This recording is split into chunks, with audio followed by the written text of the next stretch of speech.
मुसलमानों का खून चूसने वालों के साथ इफ्तारी करने वालों, तुम्हें शर्म नहीं आती? मेरे भाइयों, नमक से इफ्तार कर लेना, नमक से, मगर किसी हराम के दस्तरखान पे कभी इफ्तारी करने मत जाना। रोजा रखना, गुनाह से बचना। एक बात ये भी बता दूं, जो रमजान शरीफ में गुनाह करता है, अल्लाह के रसूल फरमाते हैं कि अल्लाह उसके 1 साल की नेकियों को बर्बाद कर देता है। रमजान शरीफ में एक गुनाह, ये कहां से मैं पढ़ रहा हूं, अल मौजमुल औसत से हदीस पढ़ रहा हूं। हाँ, जो रमजान शरीफ में एक गुनाह करे, अल्लाह उसके 1 साल की नेकियों को बर्बाद कर देता है। इसलिए रमजान शरीफ में जहाँ मुस्लिम अक्सरियत है, बड़ा मजा आता है। हमारे गांव में भी बड़ा मजा आता है। 80% हुजूर के गुलाम रहते हैं, मजा आता है। मुंबई में भी रमजान शरीफ का मजा आता है, मुरादाबाद, संबल, इधर भी रमजान शरीफ का मजा है ना। क्या बाजार सजते हैं, क्या इफ्तार लगती है, लेकिन ये बाजार है। असल रमजान शरीफ की बहार उसकी है जो गुनाह से बच जाए, इबादत करके अल्लाह को राजी कर। क्या बात है हज़रत, सुभान अल्लाह। रोजा रखना, हो सके तो रमजान शरीफ में तहज्जुद, सहरी को उठते तो तहज्जुद का एहतिमाम करना। मेरे आका फरमाते हैं जो तहज्जुद पढ़ता है, आका फरमाते हैं इंशाअल्लाह वो बेहिसाब जन्नत में दाखिल होगा। तो नहीं साल भर पढ़ सकते तो रमजान शरीफ में 2 ही रकत पढ़ लेना, ज्यादा उसके यहाँ बहुत ज्यादा की जरूरत नहीं है, वो बहुत थोड़े अमल पे राजी हो जाते हैं। सहरी में उठो, जल्दी से 5 मिनट पहले उठ जाओ, वुजू करो, 2 रकत पढ़ो तहज्जुद, दोनों में 3-3 बार कुल अल्लाह पढ़ो और अल्लाह से कहो। अल्लाह कहता है मैं पहले आसमान पे तजल्ली करता हूँ, पहले आसमान पे रात के आखिरी हिस्से में तजल्ली करता हूँ और कहता हूँ मांग क्या मांगता है, जो मांगेगा तू, तो जो मांगते हो। लेकिन उस वक्त तो सहरी में आप क्या करते हैं, उस वक्त भी आप लोग उस वक्त भी ऑनलाइन रहते, जरूरत के तहत रहते हो, अच्छी बात है। उस वक्त अल्लाह फरमा रहा है मांग मैं दूंगा, आप ऑनलाइन हो। इफ्तार के वक्त तो आवाज आ रही है जो मांगेगा दूंगा, आप ऑनलाइन हो। रमजान शरीफ का फायदा उठाओ, 1 बार दुरूद शरीफ पढ़ो, 70 बार दुरूद का सवाब। रमजान शरीफ के लिए तैयारी, अभी से तौबा करो, इस्तिगफार करो। आज से पहले जो हुआ, जो गुनाह हुए, सबसे माफी मांगो, तौबा करो। दिन भर रमजान शरीफ में पानी नहीं पीते, शरबत नहीं पीते, खाना नहीं खाते, और इफ्तार करते हो तो लोगों के खून से करते हो। आप में की भी बहुत सारे लोग खून से इफ्तार करते, खून से। रूह अफ़ज़ा नहीं पीते, खून पीते हो, खून पीते हो। खजूर नहीं खाते, मक्के मदीने मुनव्वरा की, खून से इफ्तार करते हो। वो कैसे? सबके हाथ में खजूर तो नजर आती है, मगर वो खजूर नहीं होती, वो खून होता है। क्यों? अगर आपने झूठ बोलकर किसी को धोखा देके माल कमाया था और उससे खजूर खरीदी थी, दिखने को तो खजूर थी, मगर वो लोगों का खून था। किसी का कर्जा लेके हड़प कर लिया था, उससे इफ्तार का दस्तरखान सजाया था, देखने को तो वो फल फ्रूट और रूह अफ़ज़ा थे, मगर वो लोगों का खून था। कब तक लोगों के खून से इफ्तारी करोगे? कब तक लोगों के खून से इफ्तारी करोगे? भूखे प्यासे रहने के सिवा कुछ नहीं मिलने वाला। तो अस्पाक फरमाते थे लोगों के खून से इफ्तारी करते, हराम माल से इफ्तार करने वाले तू लोगों के खून से इफ्तारी करता है, सूद से इफ्तारी करने वाले लोगों के खून से इफ्तारी करता है। आज तो तुम्हारे लिए हुकूमतों के ऑफिसों में दस्तरखान बिछते, इफ्तार पार्टियां हो रही है। मुसलमानों का खून चूसने वालों के साथ इफ्तारी करने वालों, तुम्हें शर्म नहीं आती? क़यामत के दिन रसूलुल्लाह को मुंह क्या दिखाओगे? और गैरत का सौदा ना करो, गैरत का जनाजा ना निकालो। नबी ये पाक का आशिक वो होता है, उसके बदन पर पेवन वाला लिबास तो हो सकता है, उसके बदन पर गुनाहों के धब्बे वाला लिबास नहीं होता। गैरत सीखो, गैरत। इकबाल ने कहा था, ऐ ताहिरे लाहौती, उस रिस्क से मौत अच्छी जिस रिस्क से आती हो परवाज में पहुंचाए। जब इंसान अपनी कब्र से बाहर निकलेगा तो कब्र से बाहर निकलने की कैफियत क्या है? सहाबे किराम ने पूछा, या रसूल अल्लाह सल्लल्लाहु ताला अलैहि वसल्लम, ये बताएं कि जब इंसान अपनी कब्र से बाहर निकलेगा तो उसकी कैफियत क्या होगी, उसकी हालत क्या होगी, किस पोजीशन में वो निकलेगा? अल्लाह अकबर। दफन करते वक्त तो इंसान काफूर की खुशबू में बसाया हुआ होगा, दफन करते वक्त तो इंसान को कफन पहनाया हुआ होगा, दफन दफन करते वक्त तो इंसान की कैफियत ये होगी, इत्र और सुरमे के अंदर वो मुअत्तर भी होगा और उसकी आंखों पर सुरमे के असरात भी होंगे, लेकिन अल्लाह अकबर, उठते वक्त इंसान की कैफियत क्या होगी? अब जरा गौर से समात करें। अल्लाह अकबर। मेरे आका मुस्तफा करीम रऊफुर रहीम सल्लल्लाहु अलैहि वसल्लम अपने सहाबा से इरशाद फरमाते हैं, ऐ मेरे सहाबा, कुछ लोग क़यामत के दिन जब अपनी कब्र से उठेंगे तो उनकी आंखें नहीं होगी, वो अंधी आंखें लेकर के उठेंगे, आंखों में बीनाई नहीं होगी, वो आंखों में रोशनी नहीं होगी। जरा तसव्वुर तो करें, जो दुनिया में अंधा होगा वो आखिरत में अंधा हो जरूरी नहीं है, जो दुनिया में बीमार होगा वो आखिरत में बीमार हो जरूरी नहीं है। अल्लाह अकबर। इसलिए कि दुनिया की बीमारी की कोई हैसियत नहीं है, अल्लाह अल्लाह। लेकिन मेरे और आपके आका मुस्तफा करीम रऊफुर रहीम सल्लल्लाहु अलैहि वसल्लम इरशाद फरमाते हैं, कुछ लोग अपनी कब्र से अंधे उठेंगे, यानी उनकी आंखें नहीं होगी। अब मुझे बताएं, जब उनकी आंखें नहीं होगी तो वो अल्लाह का दीदार कैसे करेंगे? वो रसूलुल्लाह का दीदार कैसे करेंगे? वो औलिया अल्लाह का दीदार कैसे करेंगे? सहाबे किराम बेचैन हो गए और सहाबे किराम ने अर्ज किया, या रसूल अल्लाह सल्लल्लाहु तआला अलैहि वसल्लम, जो लोग बगैर आंखों के अपनी कब्रों से क़यामत के दिन अंधे उठेंगे, अंधे उठने की वजह क्या होगी? तो मेरे आका इरशाद फरमाते हैं, दुनिया के अंदर नसीहत करने वाले जब उनको नसीहत करते होंगे तो वो नसीहत को नहीं मानते होंगे। दुनिया के अंदर जब उनको अल्लाह से डराया जाता होगा तो वो अल्लाह से डरते नहीं होंगे। मिसाल के तौर पर आज भी आप देखें, बहुत सारे मुसलमान हैं जो अल्लाह रब्बुल इज्जत के बंदे जब उनको नसीहत करते हैं तो वो नसीहत मानते नहीं हैं। मिसाल के तौर पर अल्लाह अकबर, जैसे कि अगर किसी के घर में शादी में डीजे बजाया जा रहा हो, म्यूजिक बजाया जा रहा हो, गाने बजाया जा रहा हो, और अगर कोई आलिम कहे कि भाई डीजे न बजाओ ये हराम है, गाने न बजाओ ये हराम है, तो पलट करके नसीहत नहीं मानते, बल्कि क्या कहते हैं, दौलत हमारी है, मौलवी का क्या बिगड़ता है, माल हमारा है, मौलवी का क्या बिगड़ता है। सुन लो, अल्लाह के नबी ने तुम्हें वक्त से पहले आगाह किया, मरने वालों मौत आनी है, मरने के बाद क़यामत के दिन कब्र से उठना है। अगर तुम नसीहत नहीं मानते और दौलत के नशे में, गुरूर और घमंड के अंदर डूब करके खुदा की नसीहत को पीठ के पीछे डालते हो तो क़यामत के दिन अंधे उठने के लिए तैयार हो जाओ। सुन लो, दौलत के गुरूर और घमंड में खुदा की नसीहतों को फरामोश करने वालों, यहाँ किसी की आंखें अंधी होगी, कोई रास्ता पकड़ करके चला देगा, यहाँ किसी की आंखें अंधी होगी, कोई सहारा दे करके पार लगा देगा, यहाँ किसी की आंखें अंधी होगी, कोई ना कोई मदद के लिए आ जाएगा। मगर क़यामत के दिन अल्लाह की नसीहतें न मानने की बुनियाद पर जब तुम्हें अल्लाह अंधा उठाएगा, न वहां लाठी होगी, न कोई सहारा होगा, न कोई मददगार होगा। अंदाजा फरमाए, क़यामत के दिन दफन होने के बाद अपनी अपनी कब्रों से उठना है। बोलो, नसीहत मानते हैं लोग? आजकल बहुत से लोग नसीहत नहीं मानते। और एक बात बताऊं, नसीहत मानना ये भी ईमान की अलामतों में से एक अलामत है। नसीहत मानना ईमान की निशानियों में से एक निशानी है। कुरान कहता है, वज़क्किर फ़इन्न ज़िक्रा तनफ़उल मुमिनीन, कि नसीहत करो, कि नसीहत मोमिनीन को फायदा देती है। पता चला जो नसीहत कबूल करते हैं वो मोमिन लोग हैं, और जो नसीहत कबूल नहीं करते वो अपने बारे में खुद सोचें कि वो क्या है। इसलिए नसीहत कबूल करो। आज नसीहत कबूल नहीं की जाती। अगर किसी मुसलमान को कहो, भाई चेहरे से दाढ़ी मुंडाना ये यहूदियों का तरीका है, चेहरे से दाढ़ी मुंडाना ये मुशरिकीन का तरीका है, चेहरे से दाढ़ी मुंडाना ये अल्लाह रसूल के दुश्मनों का तरीका है, तो आज का मुसलमान कहता है, अरे मौलाना अगर मैं दाढ़ी रखूंगा तो कैसा लगूंगा, मेरी बीवी पता नहीं इजाजत देगी कि नहीं देगी। मैं पूछना चाहता हूं मेरे भाई, बीवी से प्यार जरूर करो, लेकिन बीवी शरीक हयात है, शरीक ममात नहीं है।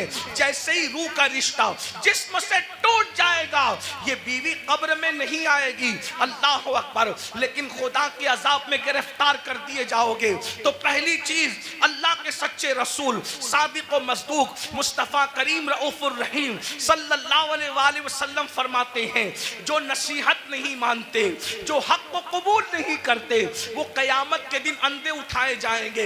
यहाँ एक बात का और इजाफा कर दूं, बहुत सी चीज़ों में नसीहत की जाती है, हराम काम न करो, बिदात न करो, खुराफात न करो, जराइम न करो, गुनाह न करो, बद मजहब गुस्ताख रसूल से दोस्ती न करो, उनसे रिश्तेदारी न करो, बहुत सी चीज़ें कही जाती हैं, लेकिन हमारी कौम नसीहत मानने के लिए तैयार नहीं है।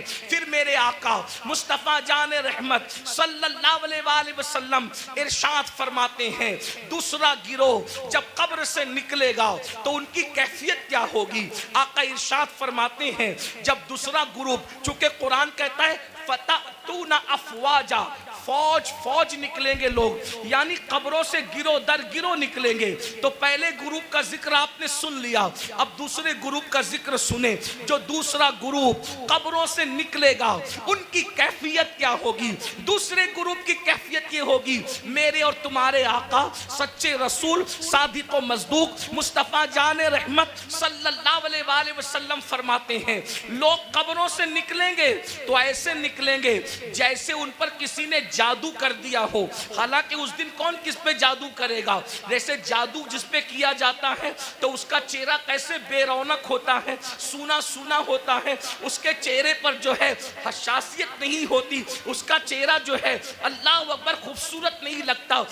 बल्कि सिर्फ समझाने के लिए कह रहा हूँ, चेहरा मनहूस सा लगता है, डरावना सा लगता है।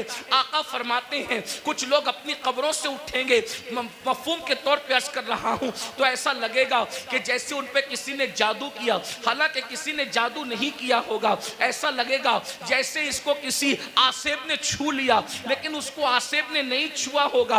अल्लाह अकबर। आका इरशाद फरमाते हैं, उनके पेट मटकों की तरह बड़े बड़े होंगे, कुछ के पेट कमरों की तरह बड़े बड़े होंगे। कुछ लोगों का हाल ये होगा, वो उठकर खड़े रहने की कोशिश करेंगे तो गिर जाएंगे।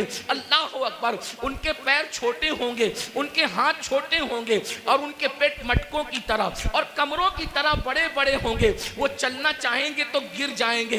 अल्लाह अकबर। सहाबे किराम ने अर्ज किया, या रसूल अल्लाह सल्लल्लाहु अलैहि वसल्लम, वो कौन लोग होंगे जिनकी हालत ये होगी, ऐसा लगेगा कि वो नशे में है, मगर वो नशे में नहीं होंगे। ऐसा लगेगा वो जादू किए हुए हैं, हालांकि उन पे जादू नहीं होगा। ऐसा लगेगा कि वो आसेब ज़दा हैं, हालांकि वो आसेब में नहीं होंगे। उनके पेट कमरों की तरह, उनमें सांप और बिच्छू होंगे। साहबे किराम ने पूछा तो आका फरमाते हैं, जिन लोगों ने दुनिया में सूद खाया होगा, जिन लोगों ने दुनिया में सूद के धंधे किए होंगे, वो इस हालत में उठेंगे कि वो चल नहीं सकेंगे। अल्लाह अकबर। वो चल नहीं सकेंगे।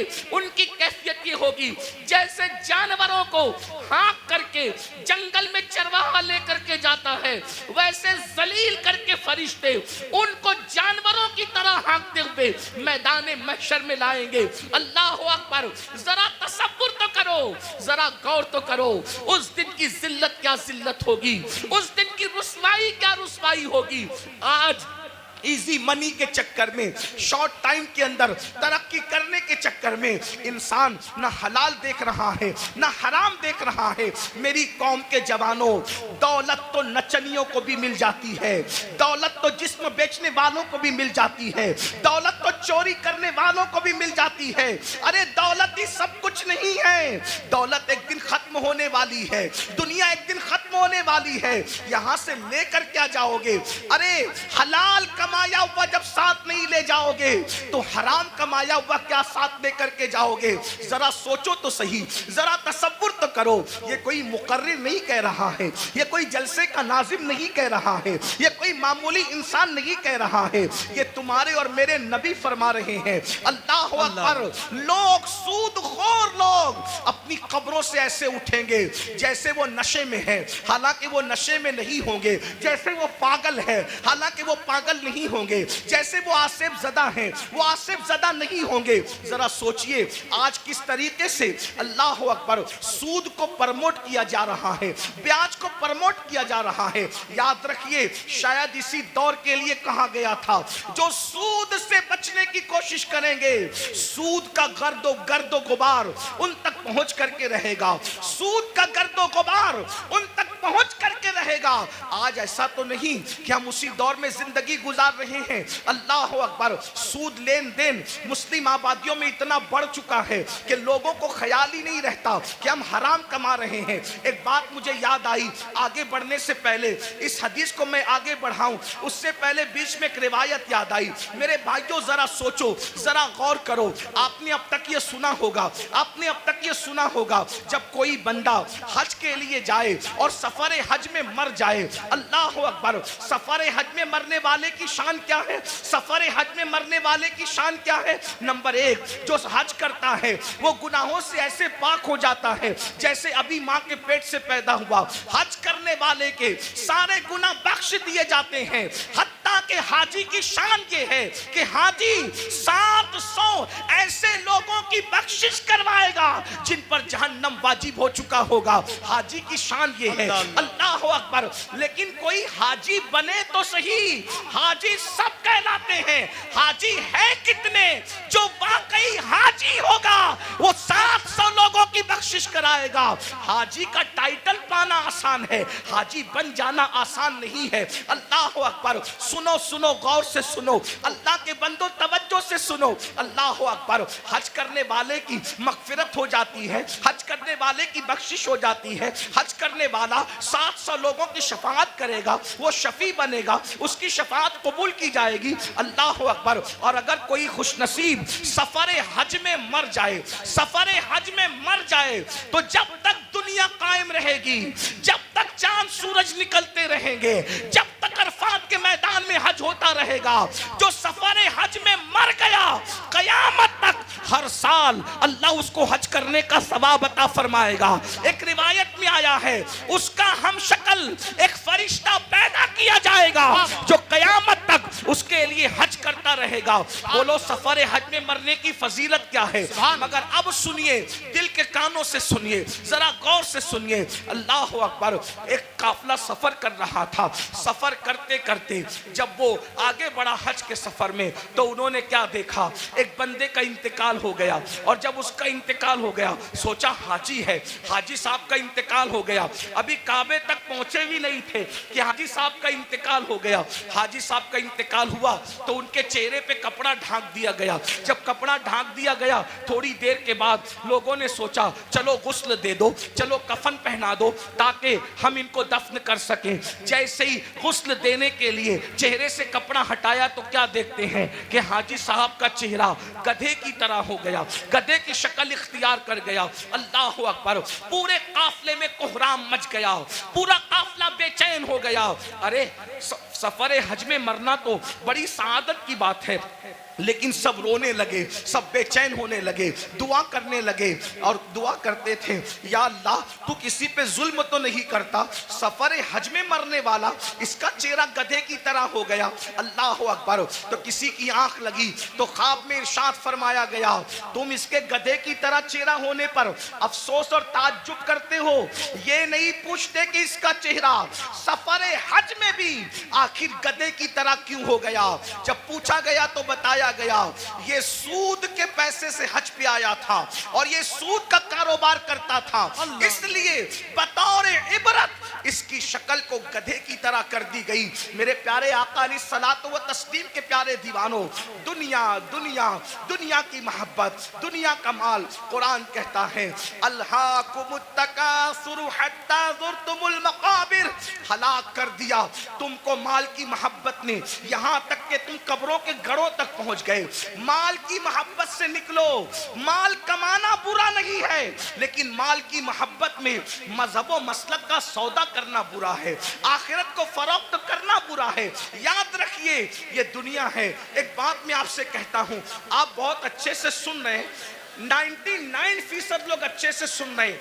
1% लोग अगर गड़बड़ कर रहे हैं, ये मैं उनके ईमान और अकीदे पे छोड़ता हूं, क्योंकि कुछ लोग ऐसे होते हैं जो अपने वजूद के होने की गवाही में चिल्लम चाट करते हैं।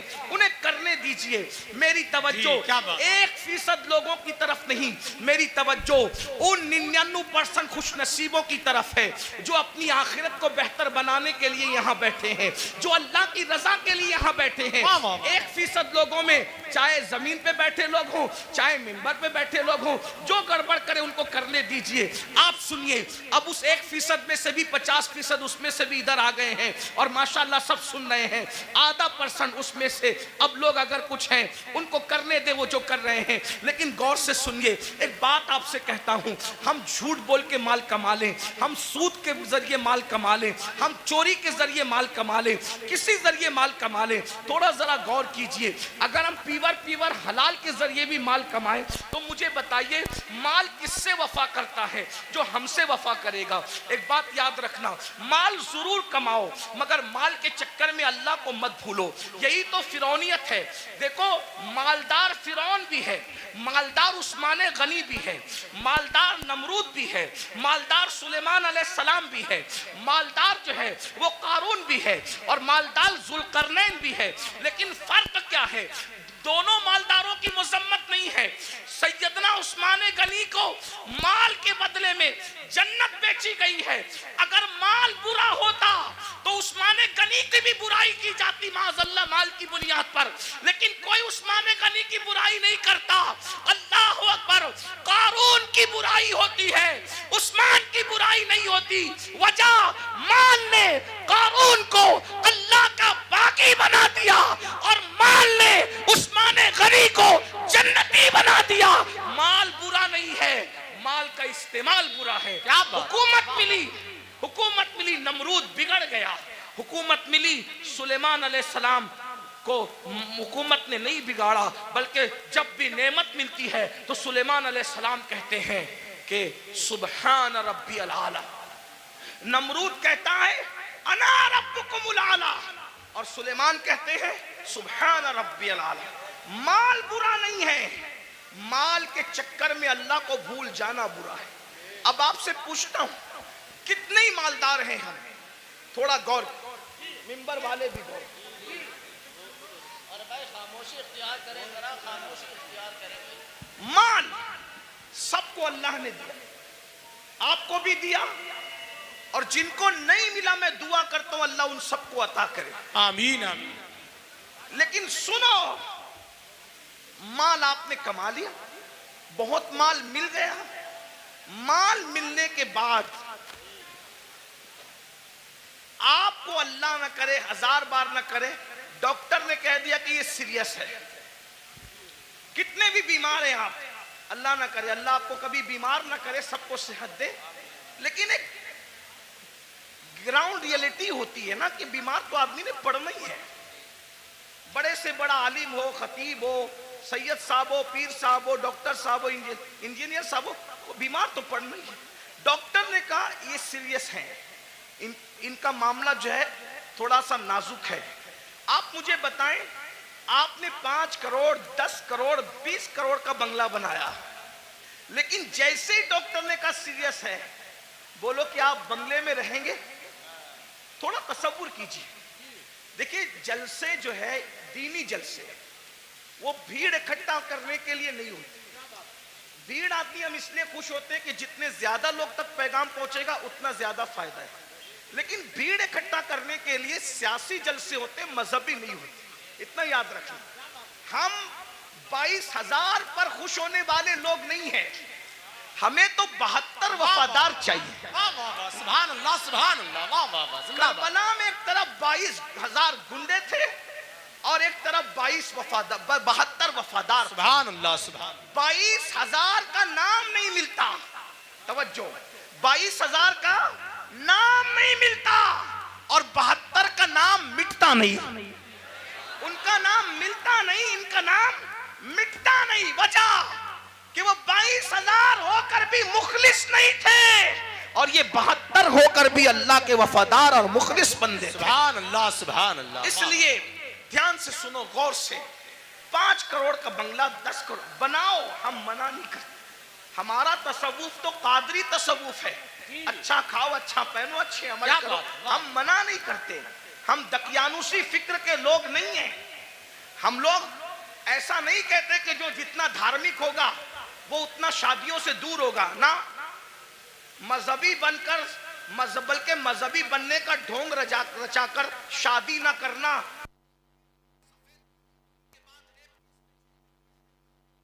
मजहबियत है।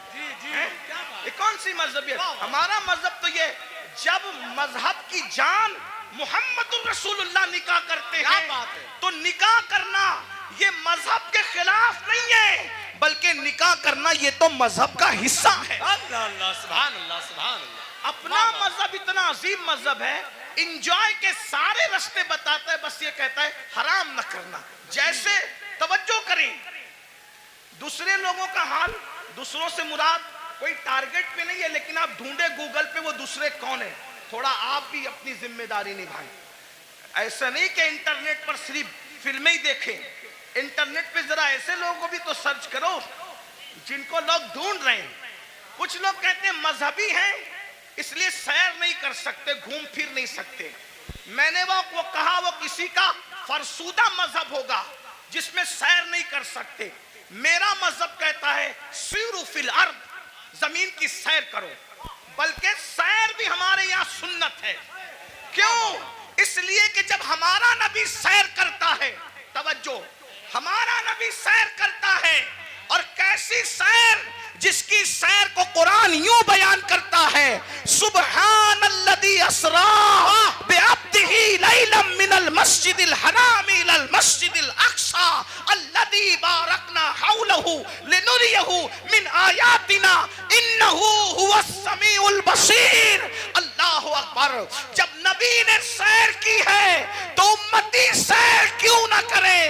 लेकिन सैर बता दी गई जी। जब सैर करने जाओ तो पाप न करो। क्या बात, वाह वाह वाह वाह वाह, बहुत अच्छा हजरत। सैर करने जाओ तो शराब न पियो। सुभान अल्लाह। सैर करने जाओ तो औरतों पर पाप की नजरें न डालो। हम भी सैर करते हैं, रसूलुल्लाह ने भी सैर की। जब हुजूर पहुंचे मस्जिद अक्सा तो अल्लाह ने उनकी मेहमानी की, माशाअल्लाह। हुजूर के सामने दो चीजें आई, अलग अलग रिवायत है, मौके की मुनासिबत से दो चीजें पढ़ रहा हूं, तीन का भी जिक्र है। हुजूर के सामने दो चीजें आई, शराब भी रखा गया, दूध भी रखा गया। तवज्जो जी। सैर है, सैर में अल्लाह की तरफ से बतौर इम्तिहान शराब भी रखा गया, दूध भी रखा गया, दोनों में से जो चाहो पियो। इसलिए कि आदमी जब सैर के लिए निकलता है तो अपनी मौज में होता है।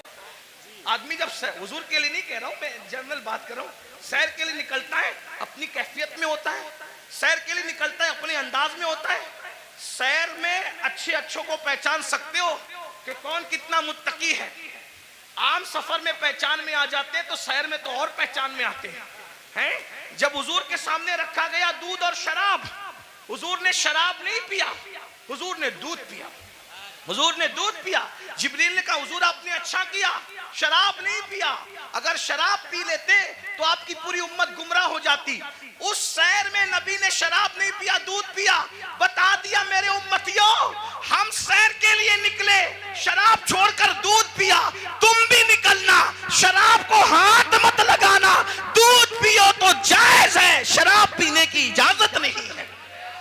हुजूर ने नारे तकबीर, नारे रिसालत, मसलके आला हजरत, जामिया अरबिया मदीनतुल उलूम, जश्ने दस्तार बंदी। वाह वाह वाह, सुभान।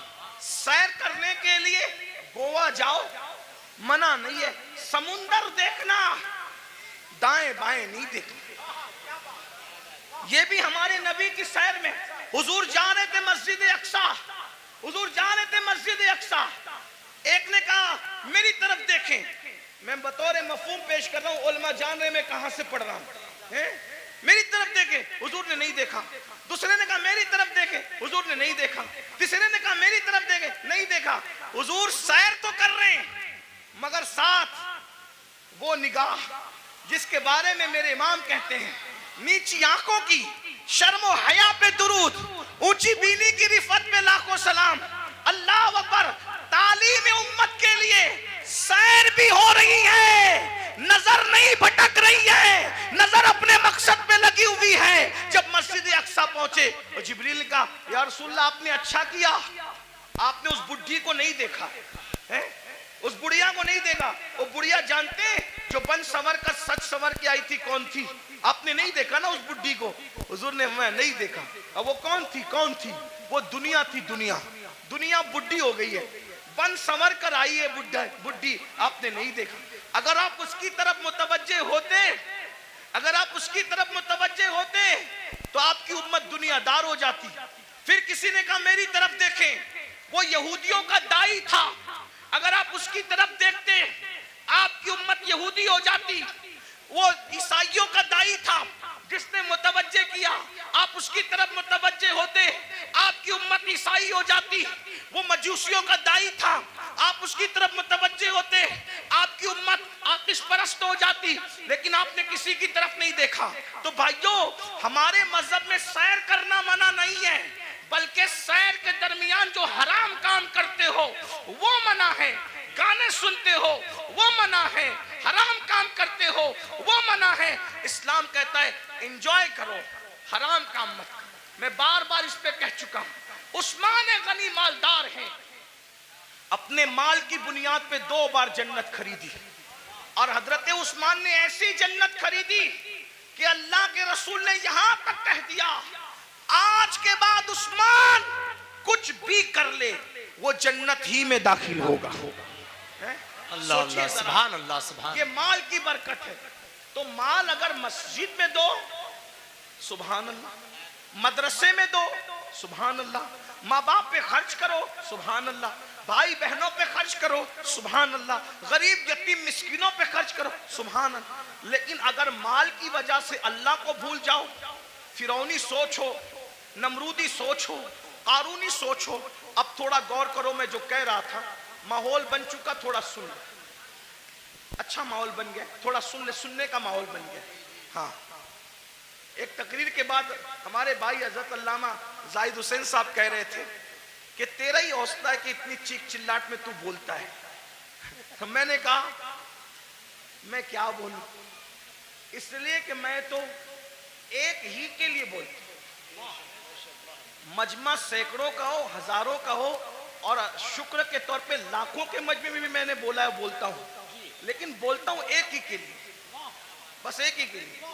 तुम कितना ही शोर कर लो, उस एक तक मेरी आवाज पहुंचने से कोई नहीं रोक सकता, और वो एक है मेरा अल्लाह, और वो एक है उस एक का एक गुंबदे खजरा का मकी, जो पिया को भाई अख्तर, वो सुहाना राग है, जो पिया को भाई अख्तर, वो सुहाना राग है, जिससे ना खुश है पिया वो रागनी अच्छी नहीं, रागनी अच्छी नहीं। आप कितना भी चिल्लाएं, डिस्टर्ब करें, मैं डिस्टर्ब नहीं होऊंगा, क्योंकि मेरी तवज्जो उस एक की और उस एक के एक की तरफ है ना।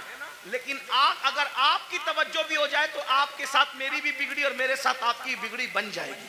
और मैं खुश हूँ, मुरादाबाद के गिरदो जवानिब में लोग बहुत अच्छा सुनते हैं, अच्छा जमा होते हैं। इसमें हमारा कमाल नहीं है, इसमें हुजूर सदरुल फाजिल फखरुल अमासिल अल्लामा सैयद नईमुद्दीन मुरादाबादी की मेहनतों का नतीजा है। हज़रत अल्लामा मुफ्ती अजमल संबली रहमतुल्लाह अलैह की काविशों का नतीजा है। सैयद किफायत अली काफी मुरादाबादी की मेहनतों का नतीजा है। असलाफ ने मेहनत की है, उनके लगाए हुए पौधों को हम पानी देने के लिए आते हैं, इससे ज्यादा हमारी औकात नहीं है। अगर असलाफ ने पौधे न लगाए होते तो हम कभी भी इन पौधों को पानी देने का शरफ हासिल नहीं करते। इसलिए आए हो, सुन लो, हो सकता है इस फकीर बेनवा की आवाज अल्लाह दिल में उतार दे तो तुम्हारी भी बिगड़ी बन जाए, मेरी भी बिगड़ी बन जाए। ये माल माल माल माल माल माल माल में डूबे हो। तसव्वुर करो 5 करोड़ का बंगला हो, 10 करोड़ का बंगला हो, कितना भी कीमती पलंग हो, सागवान का बना हो, इसका बना, उसका बना, डॉक्टर कहते हैं आप सीरियस है, आपकी जान को खतरा है, सही कहना, वो बंगला छोड़कर हॉस्पिटल में आते हो कि नहीं आते? आते है ना। देखो ये अल्लाह की आजमाइश, इम्तिहान है। और वो हॉस्पिटल हमारे लिए किराए का होता है कि नहीं? किराए का होता है। बहुत घमंडी आदमी, थोड़ी सी दौलत आ जाती है पैर जमीन पे नहीं टिकती, दौलत देने वाले खुदा को भूल जाता है, इज्जत मिलती है अल्लाह को भूल जाता है, इज्जत देने वाले खुदा को भूल जाता है। भाइयों सोचो ना जरा, मेरे जवानों से खास मुखातिब हूं। जवानों सोचो, तुम कौम का मुस्तकबिल हो, तुम ही हमारी कौम का सरमाया हो। दौलत के नशे में फिरौनी सोच मत पैदा होने दो। बीमार पड़ोगे हॉस्पिटल में एडमिट किए जाओगे।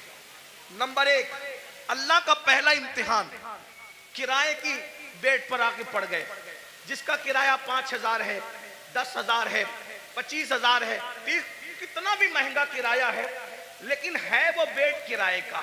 नंबर 1। नंबर 2 बंगला कितना भी बड़ा है, लेकिन प्राइवेट रूम हॉस्पिटल का 10 बाई 10 या 20 बाई 20 से ज्यादा का नहीं है। नंबर 3 कितने भी कीमती कपड़े हों, सारे कीमती कपड़े उतार लिए जाते हैं और हॉस्पिटल के मामूली से सस्ते कपड़े पहना दिए जाते हैं। यही है। अब अगर सेहत हासिल करके घर पहुंच गए तो सुभान अल्लाह, वरना अगर मरे तो किन कपड़ों में है? किस पर घमंड कर रहे हो, किस पर इतरा रहे हो? यही माल है ना जो मस्जिद में जाने नहीं देता। दुकान का शटर बंद करके नमाज के लिए मस्जिद में जाऊंगा तो कितने कस्टमर चले जाएंगे। जालिम सोच, ये माल की हैसियत, माल से बड़ा बेवफा कोई है? माल से बड़ा गद्दार कोई है? और तू इस माल से दिल लगाया जो माल ने बीमारी में भी तेरे काम ना आया। इस महल से दिल लगाया जिसने बीमारी में भी तुझे घर से बेघर कर दिया। हॉस्पिटल के कपड़ों में तू मरा, हॉस्पिटल की 4 दीवारी में तूने आखिरी सांसें ली। ये तेरे माल की औकात है? अरे काश तू माल भी कमाता, लेकिन माल में तू अल्लाह को नहीं भूलता, घमंड नहीं करता, माल कमाता, ज़कात देता, माल कमाता, नमाज पढ़ता, माल कमाता, गरीबों की मदद करता, माल कमाता, हज उम्रा करता, माल कमाता, लोगों को, कमजोरों को मजबूत बनाने की कोशिश करता। लेकिन अफसोस, इस माल ने मेरी कौम के जवानों को घमंडी कर दिया। उन भाइयों को आगे बढ़ने से पहले एक बात करता हूं, 2 बातें करके बात खत्म कर लूंगा।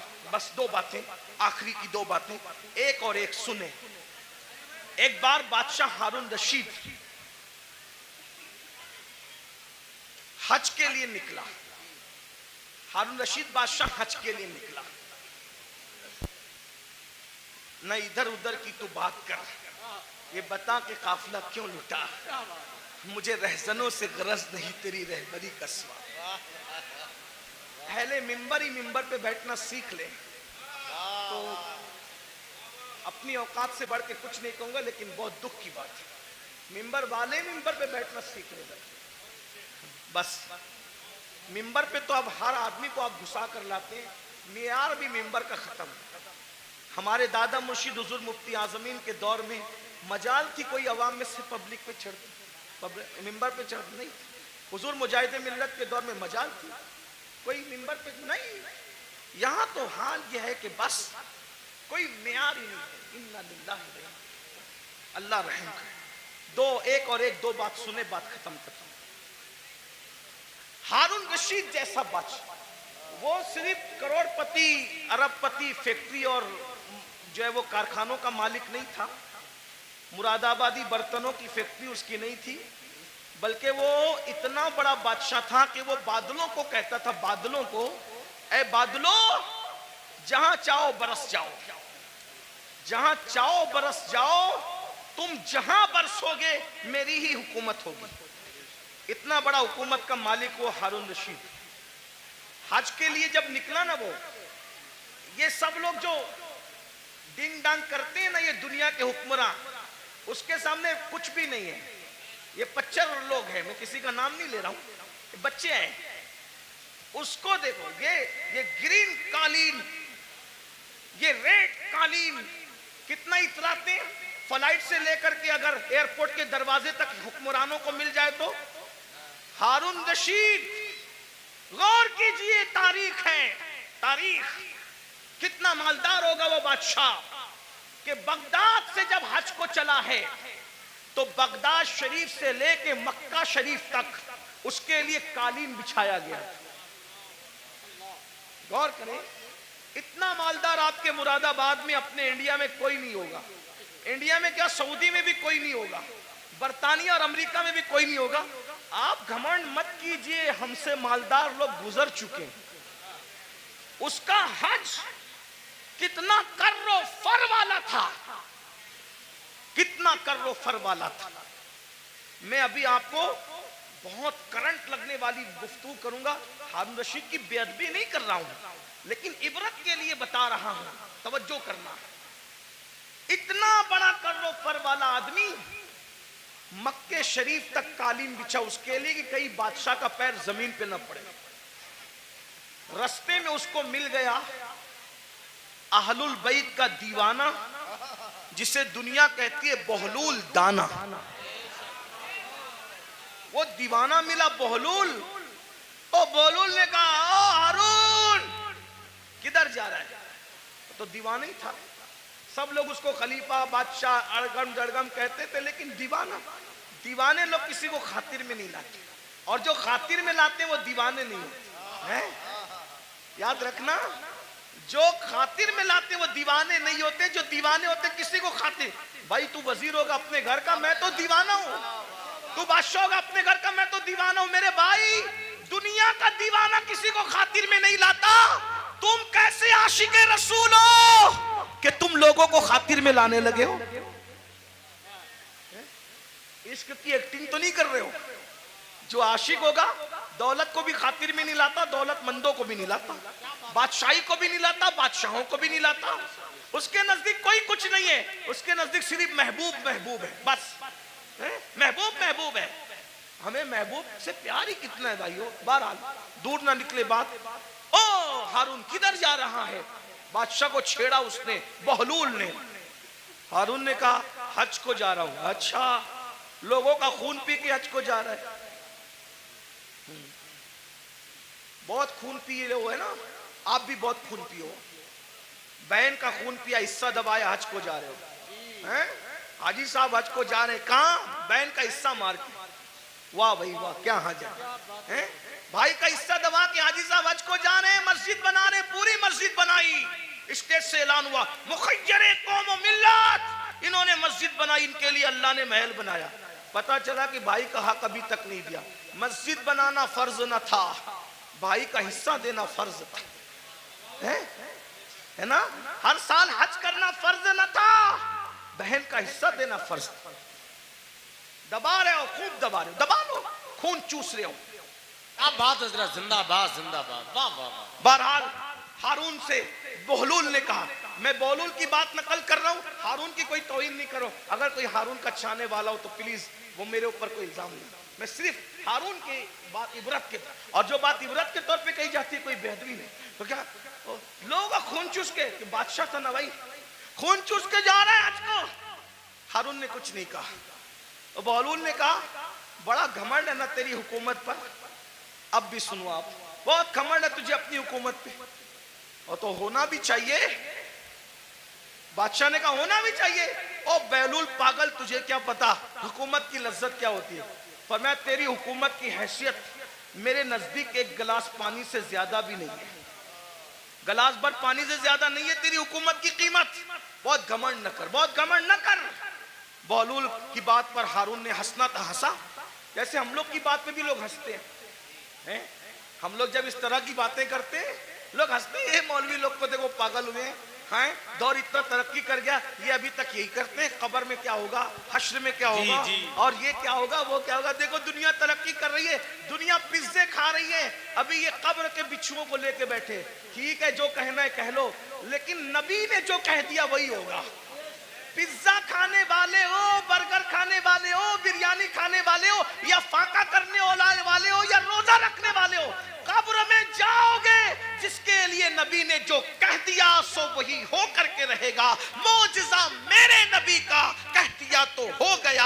आपने कतरे को दरिया कह दिया तो हो गया। तुम्हारे मुंह से जो निकली वो बात हो के रही। उन्होंने जो कहा वो हो करके रहेगा। और बहलूल ने कहा तेरी हुकूमत की कीमत एक गिलास पानी से ज्यादा की नहीं है, बड़ा घमंड मत कर, इतरा मत। उसने कहा एक गिलास पानी कहाँ? कहा ये बता। हारून को कहा बता, अगर तू रास्ता भटक जाए तो सफर में जाना हज के, रास्ता भटक जाए, खाना पीना खत्म हो जाए, तेरे सारे चमचे वमचे बिखर जाए, तू अकेला पड़ा रहे, पानी ना मिले, खाना ना मिले, मरने के करीब आ जाए, और उस वक्त तेरे पास कोई आगे कहे कि हारून मैं तुझे एक गिलास पानी पिलाऊंगा, बोल कितने में खरीदेगा? बोल कितने में खरीदेगा एक गिलास पानी? वो पानी पिलाने वाला बोलेगा मैं आधी हुकूमत दे मांगता हूं तुझसे और एक गिलास पानी तुझे देता हूं, बोल खरीदेगा कि नहीं खरीदेगा? हारून ने कहा ओ पगले बहलूल, जान है तो जहान है, अगर मर गया तो कहां हुकूमत में रहेगी और क्या क्या रहेगा? तो मैं एक गिलास पानी को आधी हुकूमत दे के खरीद लूंगा, क्योंकि भाई आधी दे के खरीदा, आधी तो बची, आधी से तो लुत्फ उठाऊंगा।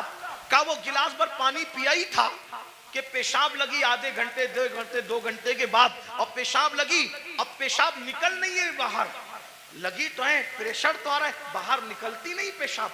ऐसे में कोई आकर कहे मैं ऐसा नुस्खा जानता हूं, अगर वो चुटकी तुझे खिला दूं तो अभी पेशाब हो, लेकिन वो नुस्खा जो चुटकी भर खिला करके तुझे पेशाब करवाना है, आधी हुकूमत देगा तो मैं वो नुस्खा तुझे दूंगा, वरना नहीं दूंगा। बोल पेशाब करने के लिए वो आधी हुकूमत दे के नुस्खा लेगा कि नहीं लेगा? कहा बिल्कुल लूंगा, क्योंकि जान है तो जान है, इसलिए कि हुकूमत ना रहेगी जिंदगी तो रहेगी। तो कहा अल्लाह से डर, जिस हुकूमत की कीमत एक गिलास पानी नहीं, उसको तू इतना चाहता है कि अल्लाह को भूल गया है? बताओ हारून रशीद की कब्र पर कितने लोग जाते हैं फातिहा करने? कितने लोग हारून रशीद के नाम पे न्यास करते हैं? हारून रशीद के नाम पे कितने लोग जलसा करते हैं? कितने लोग जुलूस करते हैं? बोलो है? कितने लोग उसकी मुरीदी का ऐलान करते हैं? बादशाह था, बादशाह, इतना बड़ा बादशाह कि बादलों को कहता था जहां जाओगे जा करके बरस जाओ, मेरी हुकूमत होगी। लेकिन ना नाम है, ना अल्लाह ऊपर कोई दुआ करने वाला है, ना कोई नाम लेने वाला है, ना कोई तारीफ करने वाला है। अल्लाह ऊपर फिर कह रहा हूं, तौहीन के तौर पे नहीं, इबरत के तौर पे कह रहा हूं, है कोई उसके नाम का जलसा जुलूस करने वाला?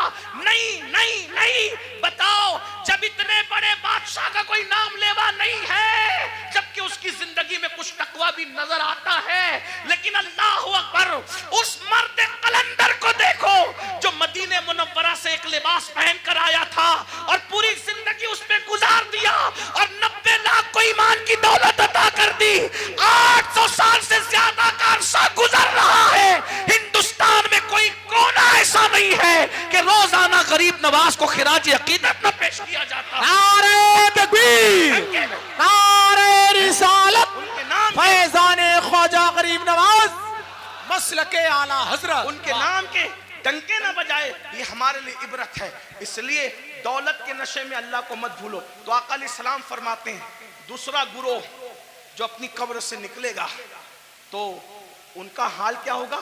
वो पागलों जैसे दिखेंगे, पागल नहीं होंगे, आसिफ ज़दा दिखेंगे, आसिफ। और आखिरी बात इस उन्वान की, आका फरमाते तीसरा गुरोह, तीसरा ग्रुप जब अपनी कब्र से निकलेगा तो वो जर्रे बेमिकदार से भी कम होगा। एक तो जर्रा होता है और जर्रे में जर्रे बेमिकदार से भी कम होगा। उनकी शक्लें तो इंसानों जैसी होगी, लेकिन वो बिल्कुल बारीक से जर्रे जर्रे दिखाई देंगे। अल्लाह की कुदरत है, बारीक बारीक जर्रे दिखाई देंगे, वो बारीक बारीक जर्रे। और जानवर उनको कुचलेंगे मैदान महशर में, और इंसान उनको पैरों तले कुचलेंगे मैदान महशर में। और जब इंसान और जानवर उनको कुचल लेंगे तो कुचलने के बाद उन जर्रे बेमिकदार की शक्ल में उठने वाले इंसानों को पकड़कर जो जहन्नम के अंदर कैद खाना होगा, उस कैद खाने में ले जाकर के कैद कर दिया जाएगा। जरा गौर कीजिए, फिर आका फरमाते हैं उस कैद खाने में उनको नारुल अनियार नाम का मशरूब पिलाया जाएगा।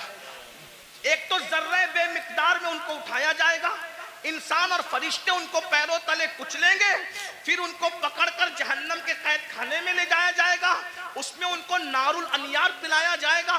सहाबा ने पूछा या रसूल अल्लाह ये नारुल अनियार क्या है? तो आका फरमाते हैं ये जहन्नमियों का खौलता हुआ पीप है जो उनके जिस्म से निकलेगा, और जहन्नम की सड़ी हुई आग है जो उनकी गिज़ा बनेगी। सहाबा ने पूछा आका वो जर्रे बेमिकदार वाले लोग और वो जहन्नम के अंदर कैदी लोग, नारुल अनियार पीप पीने वाले लोग, जहन्नम की सड़ी हुई आग खिलाई जाने वाले लोग, वो कौन होंगे? तो आका फरमाते हैं वो दुनिया में वो लोग होंगे जो घमंड करते होंगे, तकब्बुर करते होंगे। मैं चौधरी का बेटा, मैं मालदार का बेटा, मैं पढ़ा लिखे का बेटा। इल्म पर घमंड करने वाले, अमल पे घमंड करने वाले, नसब पे घमंड करने वाले, तकवे पे घमंड करने वाले, किसी किस्म का घमंडी होगा, कयामत के दिन उसको जर्रे बेमिकदार में उठाया जाएगा। ऐ मेरी जवानों, आपसे पूछता हूँ ये घमंड ही तो है जो आपको उलमा के करीब नहीं होने देता, ये तकब्बुर ही तो है जो लोगों को आज दिन से करीब नहीं होने देता।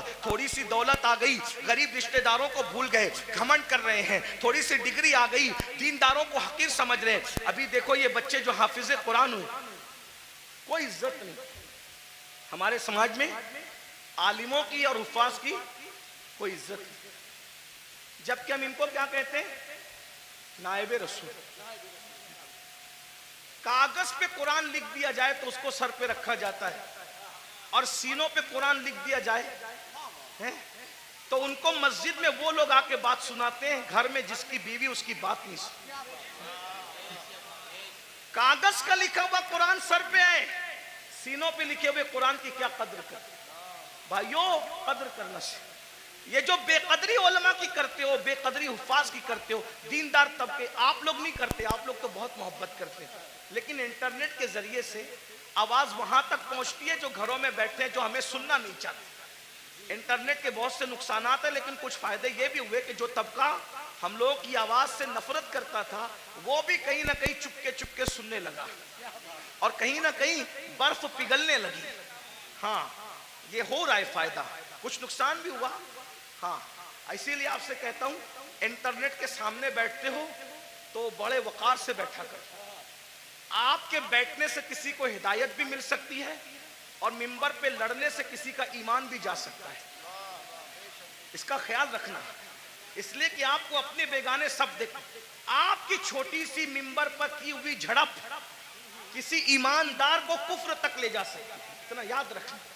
इसलिए जरा होश से, मिंबर पे कोई लड़ने आए तो उससे हाथ जोड़ के कहो मैं हार गया तू जीत गया, इसलिए कि मैं हारा हुआ कहलाऊंगा चलेगा, लेकिन मेरी वजह से कोई मेरे मसलक और मजहब से बेजार होकर के कुफ्र की तरफ जाए, मुझे ये गवारा नहीं। इसका ख्याल रखा जाए, बहुत हमें ख्याल करना होगा, क्योंकि हमें लोग देखती है, दो आंखें देखती है तो लोग इतना मोहतात होते हैं, ये हजारों आंखें देखती। ये इंटरनेट की जो है वो नहुसत या जो वो निफासत कुछ कम नहीं है, इसकी नहुसत भी बुरी है, इसकी निफासत भी बड़ी है, लेकिन इतना याद रखें ये दो आंखें नहीं देखती इंटरनेट पे बैठने वालों को, करोड़ों आंखें देखती है, और आप उनका तसव्वुर नहीं कर सकते कि कौन कौन देखता है।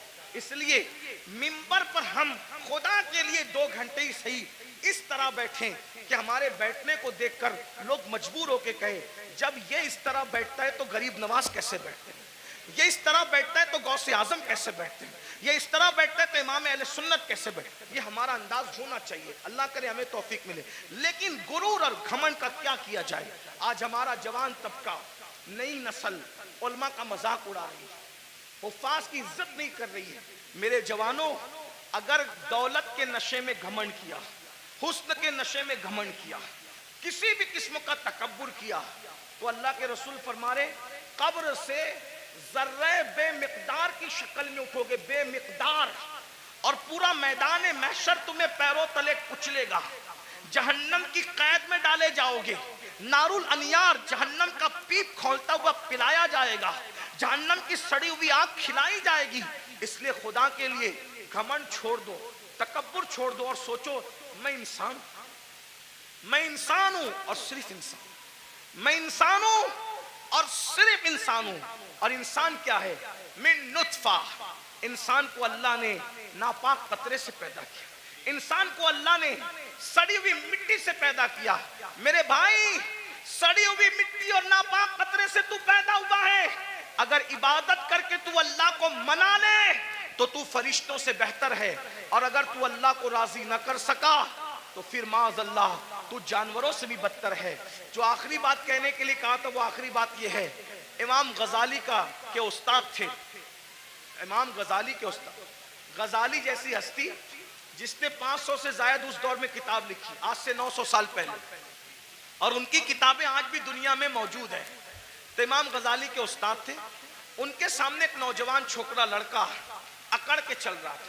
कुरान कहता है वला तमशी फिल अर्दी मरहा, जमीन पे अकड़ के मत चलो, अकड़ के मत चलो। आजकल के लड़के बाइक पे बैठते हैं, थोड़ा जिम विम करके बाजू बना लिए हैं, तो वो बाजुओं पर फूल पत्तियां पता नहीं क्या क्या बना लेते हैं। ये हराम है, हराम। अल्लाह के रसूल अलैहिस्सलाम ने फरमाया गूंदने वालों पर और गुंदवाने वालों पर, दोनों पर अल्लाह की लानत। हाँ, ये गूंदने गुंदाने का सिलसिला पहले इस्लाम के दुश्मन लोग करते थे, हमारा काम नहीं है।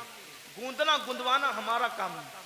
हमारे बाजुओं पर निशान नहीं होते, हमारे चेहरों पर सजदों के निशान होते हैं, और वो भी काले निशान नहीं, अनवार के निशान होते हैं, चमक होती है। सीमाहुम फी वुजूहिम मिन असरिस सुजूद, चेहरे चमकते हैं। जिम करो, मजबूत बनो, ताकतवर बनो। मैं तो कहता हूं हमारा मजहब ताकतवर लोगों का मजहब, हमारे कमजोर लोग हैं ही नहीं। हमारा अल्लाह भी ताकत वाला, ला हौला वला कुव्वता इल्ला बिल्लाह, हमारा अल्लाह ताकत वाला, हमारे रसूल ताकत वाले। एक शख्स ने मुझसे ट्रेन में कहा कि मेरे फौला ने हिमालय उठाया। मैंने कहा अच्छी बात है, लेकिन मैं मुतासिर नहीं। कहा क्यों? मैंने कहा मेरे नबी ने सिर्फ हिमालय नहीं, पूरी कायनात का बार उठा रखा है। और मेरे इमाम कहते हैं जिसको बारे दो आलम की परवाह नहीं, ऐसे बाजू की कुव्वत पे लाखों सलाम। अंदाजा कर उनकी उंगली के इशारे का, जबल अबू कुबैस पे खड़े होकर इशारा करते हैं तो चांद टुकड़े हो जाता है। जिसके इशारे की इतनी कुव्वत है, उसकी उंगली की कितनी कुव्वत होगी? उंगली की इतनी कुव्वत है तो पंजों में कितनी कुव्वत होगी? और जब पंजों में इतनी कुव्वत है तो बाजुओं में कितनी कुव्वत होगी? और जब बाजू की कुव्वत ये है तो सीने में कितनी कुव्वत होगी? उनके सीने की कुव्वत को कुरान बयान करता है, लौ अंज़लना हाज़ल कुरआना अला जबलिन लरअयता खाशियम मुतसद्दियम मिन खश्यतिल्लाह। जिस पहाड़ ने कुरान का बार न उठाया, मुस्तफा के सीने ने कुरान का बार उठा लिया। वाह वाह वाह, सुभान अल्लाह, सुभान। हमारे यहाँ तो सभी ताकतवर है, गौस पाक ताकतवर, गरीब नवाज। जिम करो, ताकतवर बनो, मगर किसी की गर्दन दबाने के लिए नहीं, रात रात भर मुसल्ले पे खड़े होने के लिए, किसी पे जुल्म करने के लिए नहीं, मजलूम की मदद करने के लिए, किसी को डराने के लिए नहीं, डराने वालों को समझाने के लिए ताकतवर बनो। हमारे सभी हमारे मौला अली तो इतने ताकतवर थे, हैं? हमारे मौला अली इतने, मौला अली का जिक्र करो तो कुछ लोग जलते हैं, क्योंकि उनकी ताकत उनको बर्दाश्त नहीं होती। हमारे मौला अली बहुत ताकतवर थे, हमारे मौला अली बहुत ताकतवर, हमारे मौला अली बहुत ताकतवर थे। अल्हम्दुलिल्लाह हमारे सिद्दीक भी बहुत ताकतवर, अफसरुल बशर बादल अंबिया भी ताकी। हमारे सिद्दीक अकबर भी इतने ताकतवर थे, जब बदर में रसूलुल्लाह की कोई हिफाजत के लिए ना आया तो सिद्दीक अकबर ने कहा मैं हुजूर को पहरा दूंगा, अल्लाह की अमानत की हिफाजत मैं करूंगा। सिद्दीक ताकतवर, फारूक आजम ताकत, उस्मान गनी, मौला अली सब ताकत। और मौला अली कैसे ताकतवर, सुन लो, गौर से सुनो। एक दिन मौला अली की ढाल गिरा दी। क्या गिरा दी? बात समझ में आ रही है? क्या गिराई? ढाल। ढाल किसको कहते हैं? अब तो सीरियल देख के आप लोग हमसे ज्यादा समझ गए कि ढाल, पहले समझाना पड़ता था, अभी नहीं, अब सबको पता है ढाल क्या है, तलवार क्या है, और मैमना क्या है, मसरा क्या है, कल्ब क्या है, मुकद्दमतुल जैश क्या है, सब सीख लिया है। चलो कुछ तो सीखा, हमसे ना सीखा, किसी से तो सीखा, लेकिन बहरहाल ढाल, ढाल समझते हैं ना, जिस पे वार रोका जाता है। मरहब ने मेरे मौला की ढाल पे वार किया और ढाल दो टुकड़े कर दी। मेरे मौला को आया गुस्सा, और तूने मेरी ढाल काटी और ढाल तोड़ी, अब मैं तुझे सजा क्या देता हूं। मेरी ढाल काट के ये ना समझना कि मैं पलट कर जाऊंगा, क्योंकि अली कहते ही उसको है जो पलट कर न जाए। अली का नाम था हैदरे कर्रार, पलट कर भागने वाला नहीं, पलट पलट कर हमला करने वाला। अब अली अगर सिपर लेने के लिए, ढाल लेने के लिए पलट कर जाता तो दुश्मन कहता अरे कभी तो पलट कर भागे थे, लेकिन अली ने कहा पलट कर नहीं जाऊंगा, बल्कि मौला ने कहा तूने मेरी ढाल तोड़ी, अब मैं किसको ढाल बनाता हूं देख। आगे बढ़े और खैबर का दरवाजा उखाड़ कर अली ने उसी को ढाल बना लिया और उसी को लेके जंग करते रहे, करते रहे, करते रहे, और जब उसको उठा करके फेंका है तो अली का फेंका हुआ दरवाजा 70 लोग मिलकर भी अपनी जगह से उठा न सके।